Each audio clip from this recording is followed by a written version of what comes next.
Repalle TDP MLA Anagani Satyaprasad గారు ఆ చందనమ్మాల వెంకటేశ్వర స్వామి ప్రతిమ తీసుకొస్తూ ఉంటే ఆంధ్రప్రదేశ్ పోలీసులు ఏ విధంగా అడ్డుకున్నారో ఒక్కసారి చూడండి. ఇక్కడ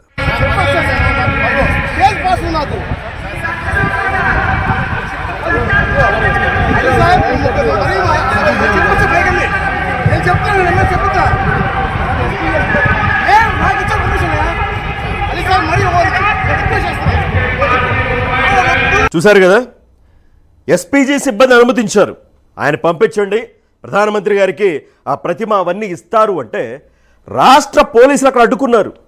ఏకంగా ప్రధానమంత్రి గారి భద్రతా సిబ్బందిలోని ముఖ్యమైన అధికారి ఆయన వచ్చి కూడా చెప్పారు వాళ్ళ వేదికపైకి పంపించండి ఆయన్ని అని. అయినా కూడా పంపించలేదు, వాగ్వివాదం జరిగింది. సో చంద్రబాబు నాయుడు గారు, పవన్ కళ్యాణ్ గారు ఆ ప్రతిమ ఆ మాల ఇవ్వకుండానే ప్రధానమంత్రి నరేంద్ర మోదీ గారు వెనుదిరగాల్సి వచ్చింది.